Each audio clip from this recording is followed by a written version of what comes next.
What's going on, guys? My name is WOLFWILL and welcome back to another video. Whether it is your first time here or you are a returning viewer, I hope you're all having a wonderful day or wonderful night so far.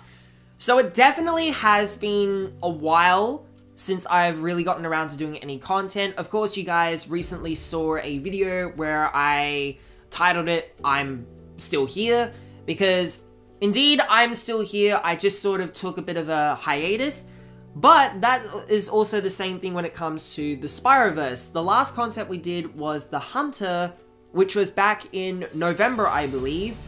And here we are at last with the next story titled Cynder the Black Dragoness. And I've been looking forward to telling this one to you guys because this is going to give Cynder more of the spotlight. So there's a lot that we can dive into here. And of course, as a disclaimer, I am not a professional story writer or storyteller.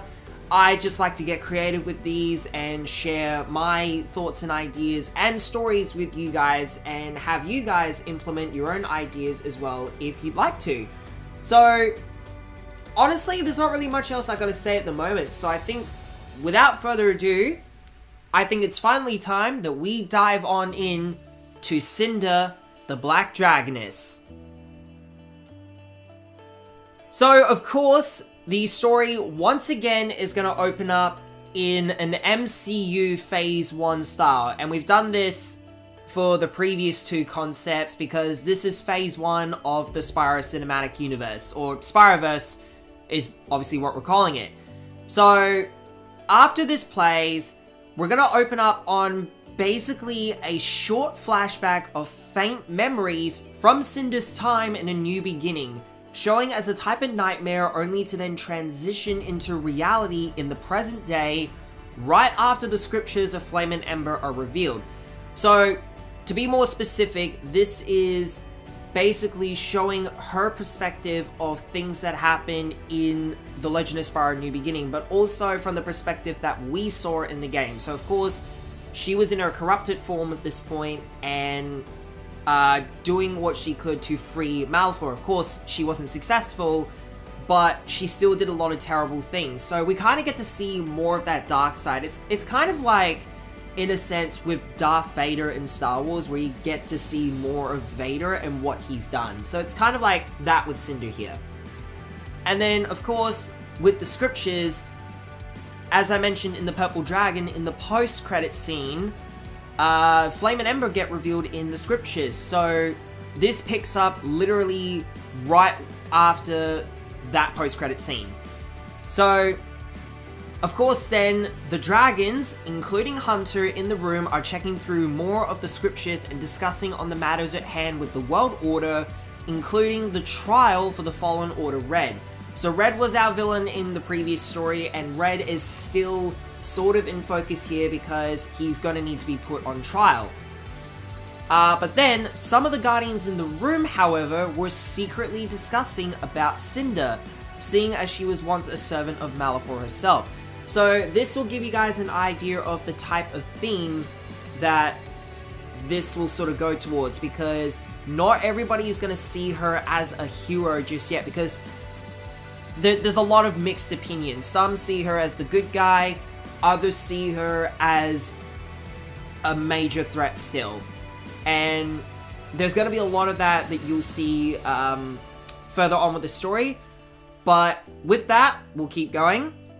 So then, Spyro and Cynder share their own talk to the side, with Sparx present as well, hoping to take Cynder's mind off of this. So basically, they'll just go to the side where a window is,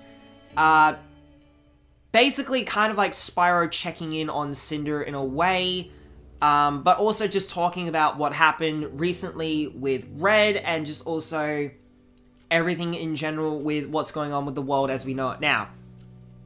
But then, Sparx realizes that Cynder has a few cuts on her neck from their fight with Red, with Spyro making sure she was doing fine. So this is what I was just saying before about sort of Spyro checking in. But of course, the cuts on her neck are actually going to be pretty important in this story, and you guys will obviously see why. But basically, you guys would remember there was one particular bit where Cynder really got knocked out to the side, and part of that was getting some cuts on her too, and mainly being the neck. So, for the time being, she seems to be doing alright, but the focus changes to Pterodor concluding the matters for the evening, with Cyril giving the two young dragons some time to think of the search for new heroes in due time. So, obviously they've learned about Flame and Ember's existence, but also just the fact that there are more like them out there. So, that's obviously going to be building up the SPYRO-VERSE as we know it. But then, of course, Pterodor, of course, notices that Cynder overheard some of the dragons talking, assuring the young female that the times have changed, suggesting that, especially with what she did to help save the world, things would ease down. So, of course, Cynder helps Spyro restore the world, defeat Malefor. So, in a sense, that would kind of give Cynder that confidence boost to say things are going to be okay. But that doesn't exactly go for everyone, because everybody's different, and hence why there's all the mixed opinions. But then, Hunter is preparing to make his leave in the coming morning to search for answers in the involvement of the stranger with Red. So of course, as you guys remember, we had the stranger in the Purple Dragon concept as well, who actually was the one that helped to corrupt Red in the first place. So basically, Hunter's mission, more in this one, is going to be going after the strangers. So in a sense, Hunter doesn't have as much involvement in this story compared to the previous one. But after the dinner feast in the hall, Cynder heads to her quarters to catch some rest. Prior to sleeping though, she attends to some of her injuries, not wanting to alarm Spyro of these since she wasn't much of the damsel in distress type. Eventually, she proceeds to sleep. However, as the night progresses, the nightmare begins. So, essentially, we're gonna get some sort of like a montage type thing where Cynder is gonna be by herself in her room with the night sky and everything, like out on the balcony, but she'll be attending to her wounds. And yeah, so obviously like a battle damage type look almost, because she just wants to sort of keep it discreet. So, like, she'll take off the bandages sort of in the morning, but yeah. But of course, the nightmare, obviously, as I mentioned, will begin, because you guys are going to get a good idea of what's going to happen. The cuts on her neck seemed like ordinary cuts, but these cuts had been infused with some dark magic, showing that Red wanted to tell Cynder something. So, this is where the cuts become important, because they're not just ordinary cuts. Of course, as we know with Red, he has learnt dark magic. Prior to this, he was already gifted with magical abilities, being an elder, obviously, and he's got his own staff and everything. But because of learning some dark magic, that's sort of boosted his abilities more. He's not at his full potential, but that already gives you sort of an idea of what you could possibly expect from Red, and even in future stories. So this is where I sort of make it go really interesting, and I think it's a really cool concept. So essentially, she found herself in a dark dream, one that brought her to a room full of mirrors. Now, the inspiration for the mirrors actually came from Doctor Strange in the Multiverse of Madness, where Wanda is trapped in the mirror dimension and she sees the countless reflections of herself. So I kind of brought that concept into here because I thought it'd be a really cool idea, especially with the next bit I'm going to say here, which is, it wasn't clear what was going on until it was shown out to her view that there were different reflections in some of the mirrors, such as Dark Cynder from Dawn of the Dragon towards the final boss fight, where she had to briefly fight Spyro after being controlled by Malefor, and the other reflection she sees is her corrupted form from from A New Beginning. So you got a couple of nice little touches there. So in a way, kind of like a Mark Spector, Stephen Grant thing from Moon Knight as well, where you have the different reflections, like different personalities. So it's a pretty cool concept. The tension builds up, leading to her fear coming through slowly, which only proved to get worse as her own fear elemental breath was being used against her by the corrupted reflection, thus leading to her being able to wake up and scream in fear, sweating all over. So During this as well, she is going to start hearing the voices of those reflections. And then, of course, she'll end up waking up. She's going to, like, it'll be the middle of the night. And she's basically afraid at this point in time. Hoping no one had woken up, she stayed awake to try to pass the time reflecting on her past trauma, doubting herself in some ways, not sure if the world would accept her for who she is now. So this is where the self-doubt comes in and thinking about how the world is going to view her. As morning rose, the dragons were out and about proceeding with some cleanup in the city after the fight with Red and his minions. So this is just a general daily task sort of thing. Cynder obviously is going to go out and help with this too. But yeah. The main Guardians, however, were well underway with establishing the New World Order with the plans for Red's trial in motion at the same time. So things are going pretty well at this point for everybody else. Before the trial takes place, the Guardians needed to get some information on Red's actions. Because of this, Cynder is tasked with interrogating Red, seeing as the two share close knowledge on Malefor's methods. So of course, Cynder being the former servant of the Dark Master, and Red following in those footsteps of Malefor and studying his dark magic. So it sort of shares that connection already. So then Cynder arrives to interrogate Red, engaging in conversation alone. So it is literally just the two of them. You had guards watching Red, of course, but now it is just Cynder and Red. Cynder proceeds to attempt to get answers from the Fallen Elder, with the results being to some good standard. But now the whole truth eventually turning the tables and bringing up the cuts on her neck. So, starts off going her way, it's all nice and good, but then she gets to the point she was trying to go for, but maybe it's not what she wanted to hear. And there's a reason for that. Cynder's focus is shifted slightly, with Red mentioning that he and everyone else knows of her past, adding on that she may think she's escaped from a dark side, but the world sees things differently. So, once again, the whole self-doubt and how the world sees her today. There are those who see Cynder as a hero, with others seeing her as to not be trusted still, thinking that she could turn and attempt to bring the Dark Master back from his imprisonment, because at this point, he's actually trapped in the Earth's core, as we know.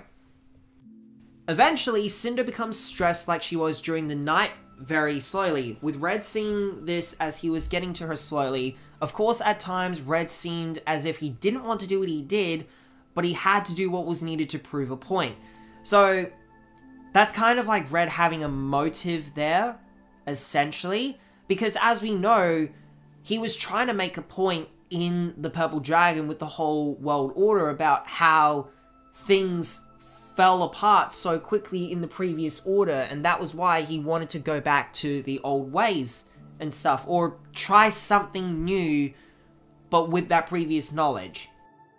Cynder eventually leaves, flashes of her dark self coming through, similar to how Spyro had his visions previously. So, those two kind of share a bond, as we know, and this is literally what I'm saying in this next bit here, which is, seeing as Spyro and Cynder shared a newfound energy with one another in some sense, Spyro could feel as if there was some disturbance, seeing Cynder was a little afraid and that she needed to have some space.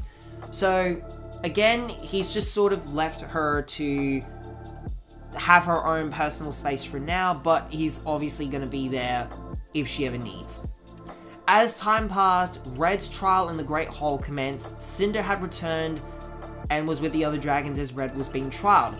So, she's obviously with Spyro, with Sparks, the Guardians, all the civilians are there too, well, the majority of them, and Red is now being put on his trial. The trial proceeded, but Cynder's condition started to worsen from the infused cuts, bringing more and more flashes to her. So, probably a bad time for this to happen, but of course, Red planned this from the very beginning. That only led to what seemed like reality. One she wished she never lived in, to see herself in a corrupted form attacking innocent people, even to the point of death. What only made it worse was seeing Malefor.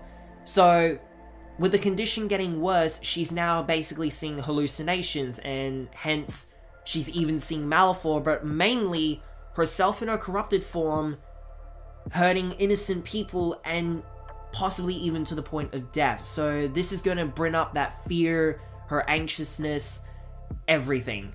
So it's a pretty bad time for her right now.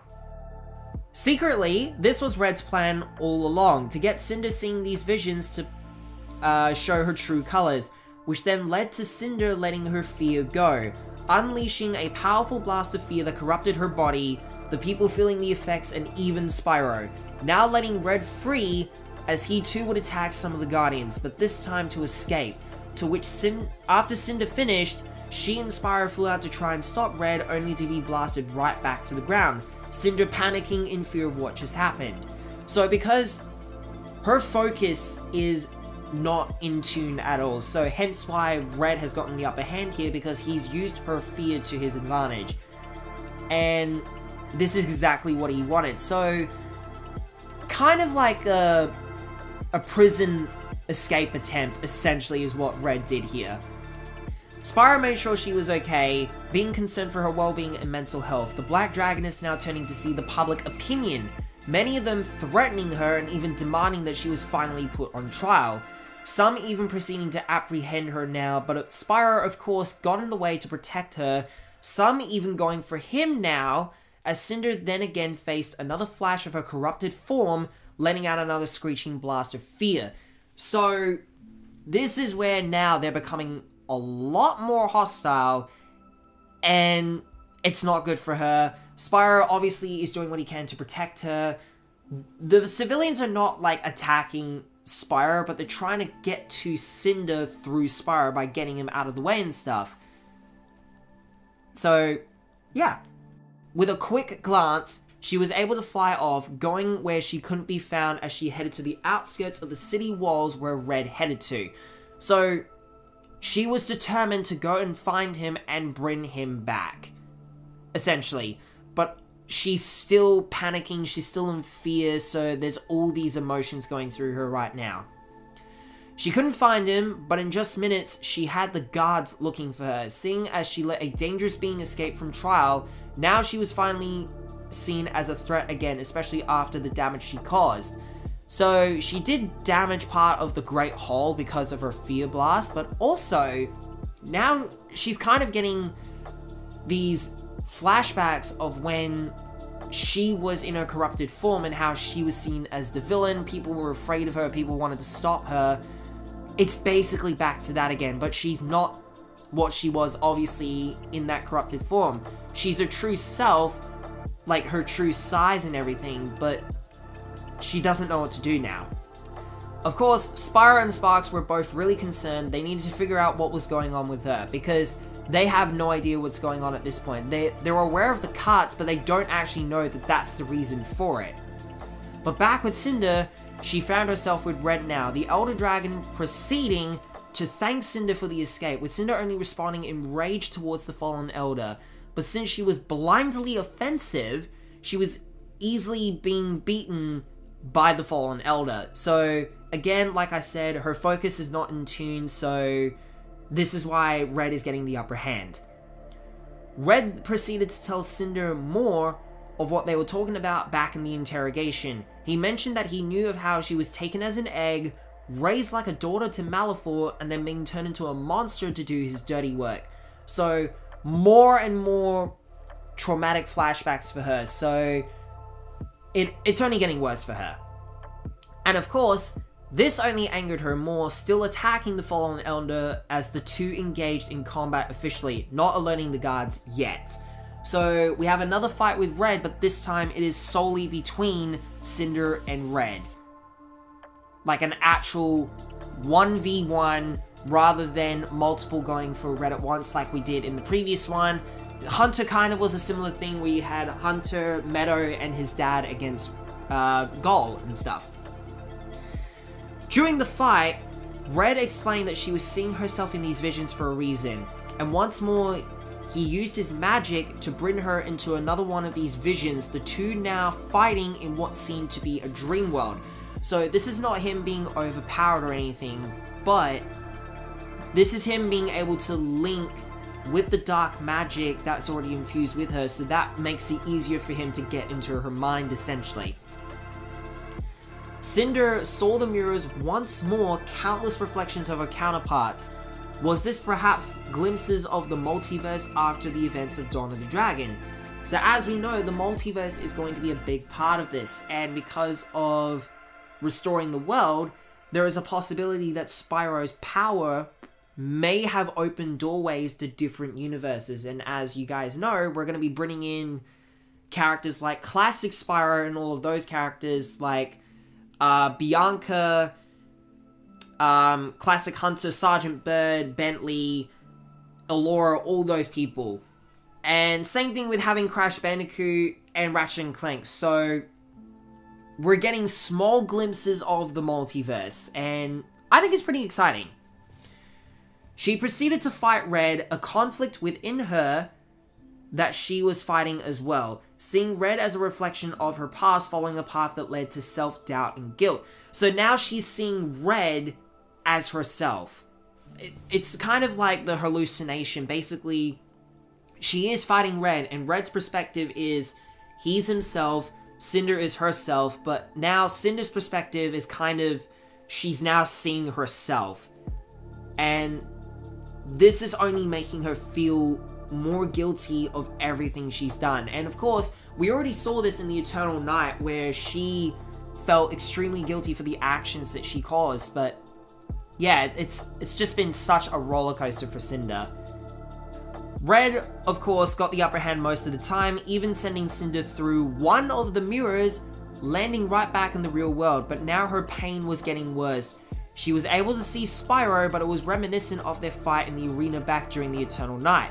So to be more specific, you guys would remember on Captain Scab's ship, you would have Spyro fight Cynder in the arena. Now, of course, Cynder was plotting an escape for the two of them, but in this fight, rather than just seeing Spyro, it's kind of more Dark Spyro in this situation. So she's now sort of fighting Dark Spyro.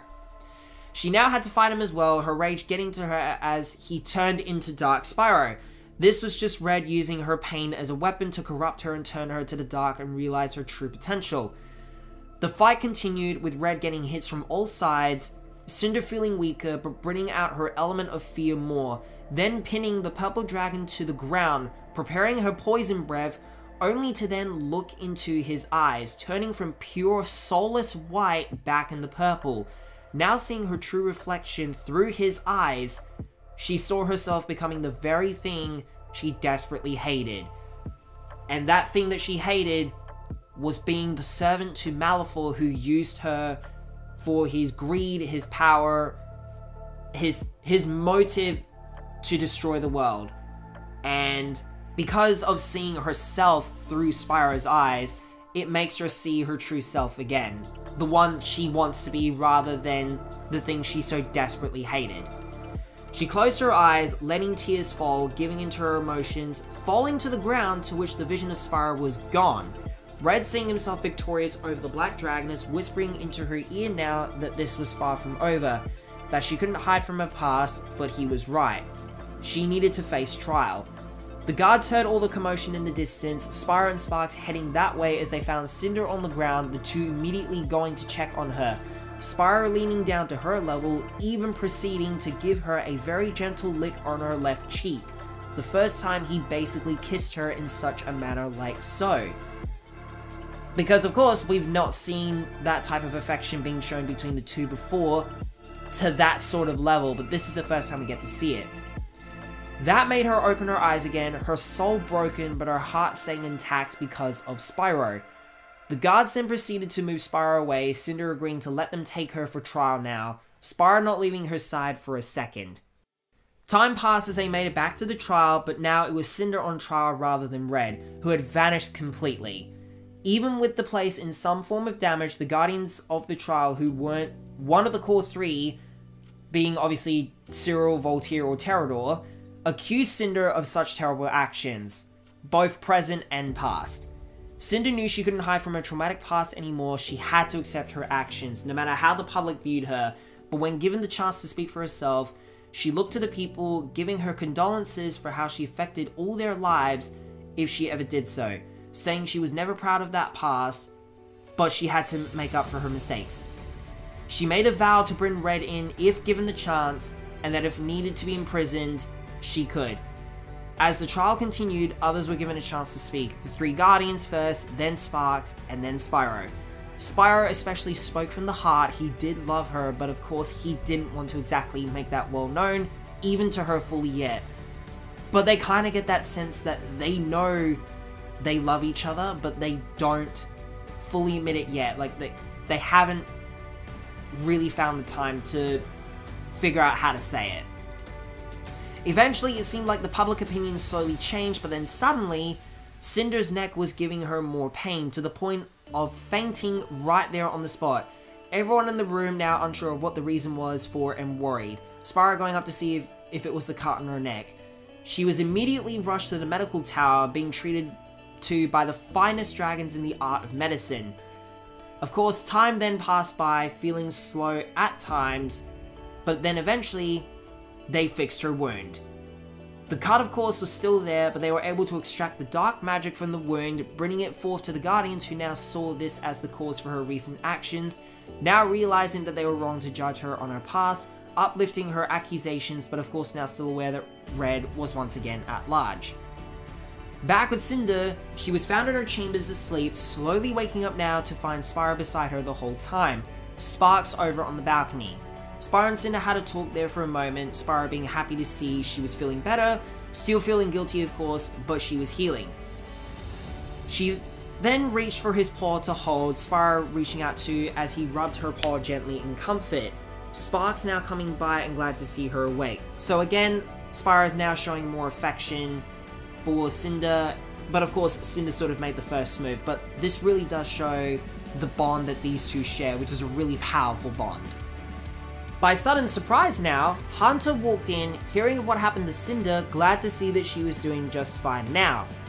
Cynder asked what happened with his search for the stranger. Hunter explained that he lost track of him after a few days, but in the meantime, he was able to find two particular dragons. So, of course, being a few days, it would have been, say, everybody was in the middle of helping restore the city after the events of the Purple Dragon on, say, one day, and then you have the trial the next, with the interrogation being the day before. So it's kind of over a few days or so, which would sort of make more sense. But in regards to the two particular dragons, walking through the door, Flame and Ember finally made their first official appearance, seeing Spyro, Cynder, and Sparks as they greeted themselves, expressing their concerns with the Dragoness, but reassuring that Cynder was a heavy influence on the choices that people can make in the world. The heroism of Spyro was also doing such influence as well. Spyro then expressed that they were going to make things right, then looking back to Cynder, who smiled. She didn't reveal anything about the visions she had for now, and what that could mean for the future ahead, but for now, they had a new hope. The ending fade is much calmer, looking out into the distance to the city sky. So, of course, there we have it. Flame and Ember finally make their first official appearance on screen. And that's going to be quite a cool moment right there, because this story is literally going to lead into the very next one, which is kind of going to be more focused on Spyro training Flame and Ember, for example. And yeah, so that's going to be a lot of fun. But of course, you guys can't forget, I have a post-credit scene concept here, and this is what I have. Cynder was much better now, but still healing, being able to stand as she was in her chamber, to which she looked at herself in the mirror once more. Now take note, this is sort of set probably like a day or two, or later that afternoon, from the very ending, right before the credits would start, of course. So, of course, to which she looked herself in the mirror once more, but she only saw herself, no other counterparts, just the real her. But as the scene zooms into the mirror, it shows something on the other side, another figure looking into their own reflection from another reality, or another timeline, only seeing bright, soulless eyes with the silhouette of a female Dragoness, reminiscent of a former, corrupted Cynder, now fading to another black screen. Or rather, in this case, going straight to a black screen. So, basically, that is teasing future involvement with corrupted Cynder, potentially from another point in the timeline or another reality. But there you have it, guys. That is the concept for Cynder, the Black Dragoness. So, of course, as mentioned, I'm not a professional story writer, storyteller, or anything like that. But I think this one was really fun to get out of the way, so it kind of focuses more on the public opinion of Cynder and, of course, the pain she's had to deal with all this time. Finally accepting her emotions, and yeah. Overall, though, I had so much fun writing this concept, and I hope you guys enjoyed it too. Of course, if you have your own ideas, for example, what you would have added, what you would have changed, I am more than happy to hear any of those because, of course, I love you guys having a part in this too. It's not just me writing this, it's also you guys. But with that, that's pretty much all I've got for this concept. So again, this was extremely fun to do. The next one, I don't know when that is going to be because, of course, I've had some big timestamps between all of these. The Purple Dragon being August of 2021, the Hunter being of November 2021, and now Cynder, the Black Dragoness, being June of 2022. So, who knows what will happen at this point, but I'm definitely looking forward to continuing this series, and yeah, it's going to be so much fun. But again, I hope you guys enjoy this, and of course, if you are new to the channel and you like what you see, then be sure to leave a like on the video, subscribe to the channel, and turn on bell notifications to get notified of all of my uploads. And of course, if you guys want to go and check out my Twitch channel, the link is in the description below. I do regularly stream there every week. We have a lot of crazy shenanigans going on, and I think you guys would absolutely love it. So with that, that's all I've got for today's concept. So until next time, I hope you all have a wonderful day or a wonderful night.